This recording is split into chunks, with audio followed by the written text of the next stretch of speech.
पुष्पा 2 चित्रपट जो आहे तो काल आहे प्रदर्शित झालेला आहे। आपण जर बघितलं तर मी सध्या नाशिकच्या चित्रपटगृहाच्या बाहेर आहे। ही मोठी गर्दी प्रेक्षकांची पाहायला मिळते। चित्रपट पाहून झाल्यानंतर हे प्रेक्षक आता बाहेर पडलेले आहेत। आपण त्यांना विचारू नेमका हा चित्रपट कसा आहे। आपल्यासोबत काही प्रेक्षक आहेत, आपण त्यांच्याशी बोलण्याचा प्रयत्न करू।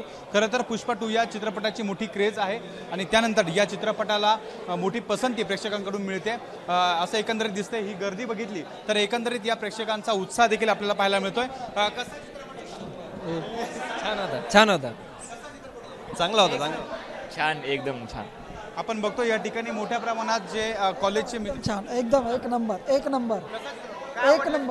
सगळंच आवडलं। ॲक्टिंग आवडली, म्युझिक आवडलं, सगळं टेरिफिक पिक्चर आहे। थर्ड पार्टचा पिक्चर भारी होता एकदम। मागच्या पिक्चरपेक्षा मागचा जो सिक्वेन्स होता त्याच्यापेक्षा एकदम भारी होता।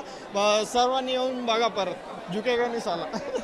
नक्कीच कसा वाटलं चित्रपट? एकदम छान, एकदम ॲक्शन एकदम म्हणजे आता सांगू नाही शकत की पहिला पार्ट त्याच्यापेक्षा दुसरा एकदम आणि आता तिसऱ्याची आम्ही वाट बघू की केव्हा लवकर येणार तिसरा। काय वाटलं नेमकं चित्रपटात? ॲक्शन, त्याचे ॲक्शन डान्सिंग सुपर्ब होते, एकदम आउटस्टँडिंग।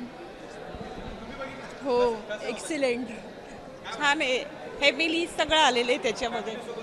हां म्हणजे ठीक म्हणजे जजमेंट त्यांनी व्यवस्थित केलेलं आहे त्याच्यात। नक्कीच आपण बघतोय हा उत्साह प्रेक्षकांचा आहे। अल्लू अर्जुनचा हा चित्रपट प्रदर्शित कधी होईल, पुष्पा 2 या चित्रपटाची क्रेज मोठ्या प्रमाणात प्रेक्षकांमध्ये पाहायला मिळत होती। आपण जर बघितलं या चित्रपटगृहांच्या बाहेर या ठिकाणी अशा पद्धतीनं हे पोस्टर देखील लावण्यात आलेलं आहे आणि हे सर्व प्रेक्षक चित्रपटगृहात जाण्याच्या आधी आणि चित्रपट बघितल्यानंतर या पोस्टरसोबत फोटो काढताना, सेल्फी काढताना देखील आपल्याला पाहायला मिळते।